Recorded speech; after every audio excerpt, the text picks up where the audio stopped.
Okay, so good afternoon, everyone. Welcome to the SARIA Security Seminar here at Purdue University. It's October 18th, and my name is Arvind Mikkelneni. I'm filling in for Professor Edward J. Delp, who unfortunately had a prior commitment he had to attend to. So today I will be introducing today's speaker, Nitin Khanna, who will be talking to us about forensic characterization of printers and image capture devices. So Nitin Khanna is got his bachelor's degree in IIT Delhi in India, 2005. Afterwards, he joined Purdue University, where he's currently working in the Viper Video and Image Processing Lab under the guidance of Professor Edward J. Delp. And his research is primarily in the area of camera and sensor security and forensics. So with that, I welcome you to introduce you to Nitin Khanna. Hi. So the topic of the talk today is forensic characterization of printers and image capture devices. And I am Nitin Khanna. I am working with Professor Edward Delp. Here is what is the outline of the presentation. We are going to start with what image forensics is, why we need it, and then we are going to describe the general framework for device forensics. Then I will zoom into the area of cameras and scanners on which I am working in, and then my friend here is working on printers. I will quickly go through some of the results on printers. Then we finally conclude the talk. Device forensics. With the rapid advancement in the digital signal processing community, the cost of these electronic devices are escalating down very rapidly, and they are easily available to the consumers. The devices like CCD cameras are no longer just used in the scientific laboratories for radio measurements.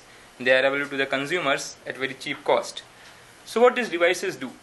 The devices interact with the environment and generate data. Like we have printers, we have cameras, mobile phones, and so on and so forth. Along with these devices, we have another set of tools available to us which help us to manipulate what the data they produce. Like in case of digital cameras, we have a number of image processing softwares like Adobe Photoshop and so on, which help even a novice to easily manipulate the images. So now there comes the need to have characterization of these sensors. What they are producing is the authentic thing or is a manipulated thing. So consider scenarios.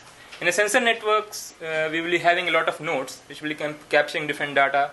Like we'll have a temperature sensing node, we'll have some cameras which will be giving us images, and these data will be transmitted over the network. Now we need to authenticate this data, that what we are getting is what the device has produced and not somebody has manipulated in between. Forensic techniques help us to uniquely identify these devices and characterize the manipulation, if any. Device forensics. By forensic characterization, we mean that given an observation of the device, say image from a digital camera, we want to know which camera has produced that image, or which scanner has scanned that document, and like things like that. These forensic characterization of devices help us to authenticate the devices and find out the make, model, and say configuration of the devices when that produce the data. That will help us to answer the question whether the sensor is trustable or not. Then these techniques can further be used for detection of forgeries, whether certain regions of the image is manipulated and what kind of manipulations are done, and things like that. So overall, we have some fingerprint for the devices which will help us to trace the data back to the originating device. Here is the device characterization framework, which we maintain that is fairly general and it's not just applicable to the devices which we are describing here, that is cameras and scanners, but it's applicable to a lot of many other devices as well, like RF devices and so on. What we are going to do here is we design a suitable probe signal that goes through a device, say a sample image which we are going to capture with the camera, or a printed page which we are going to fire to the printer. And then this probe signal, after coming to the device, is sampled, and the sample response is picked to give us some features. These features will help us to characterize the device which has generated that information, that data. So here is what is happening at Purdue in this area. This is the web page of Purdue Sensor and Printer Forensics Group. There are three professors, Professor Edward Delp, Professor Elbeck, and Professor Chu. and here we can find out the publications and other related stuff.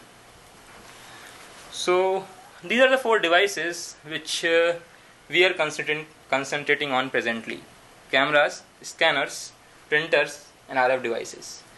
My work is focused on cameras and scanners, so this presentation is going to be in detail about these 2 devices, but I have some results for printers as well. So digital images. Given any digital image, if we try to figure out which source has generated that image, we can come up with one of these 3 answers. It may be captured from a digital camera, or it may be coming from a scanner which has scanned an already existing hard copy of an image, or it can be generated by a computer softwares like Photoshop, or a graph generated by MATLAB, and things like that. So among these sources, we can have the images which are purely coming from cameras or purely coming from scanners. That is to say, a camera captured a scene and then we have not done any manipulation on that image. That will be classified as image coming purely from cameras.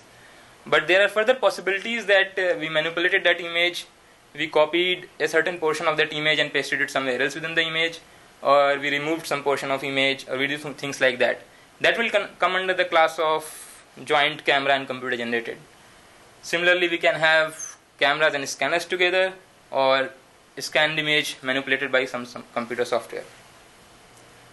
So my problem here is to, given an image, identify the class from which it is coming. Image forensics. We talked about device forensics in general, and now what this image forensic is. The central question is, given a digital image, we wish to know which device has originated that image and if that image is authentic or not. Now the solution to this fairly big problem depends on what information we already have and what kind of information we want to get. In certain scenarios, we already know that this image can be coming from one of the possible cameras, or this is either a scanned image or a camera generated image, and then what kind of things we wish to know. Sometimes we wish to know what exact camera has produced that image, or the other question may be which make of the camera has produced that image, or we just want to know the class of the image, say if it is camera generated or scanner generated. Other scenario can be in court, we just wish to know whether this image is authentic or not. We don't wish to know the exact manipulations which are undergone on the image, but we just wish to know its authenticity. So there are a lot of different kinds of questions which can be raised, and the solutions to those questions will depend on what a priori information you already have about the images. These are the 3 main problems which our research is focusing on. First of all, we wish to know the source of the image, that is image source identification. That is to say, we have an image and we wish to know whether it's a scanned image, scanner generated, or a non-scanned image. Then we have second problem of source camera identification. We see in the second problem we have this a priori information that this image is a image generated by digital camera. We wish to know which exact camera has generated that image. And then in the third problem, source scanner identification, we have similar a priori knowledge that this is a scanned image. This has been scanned by certain class of scanners, and we wish to know that which particular scanner has scanned that image. So to solve the problems mentioned, we have to know details about the devices, how they work, what kind of signal processing operations are done inside them, and what are the physical components involved, so that we can use those differences and similarities to solve the 3 problems which we mentioned. We will describe about digital cameras, scanners, and printers. Let's begin with the camera. All of us are familiar with this digital camera in one form or the other, and these are the different physical components of the camera.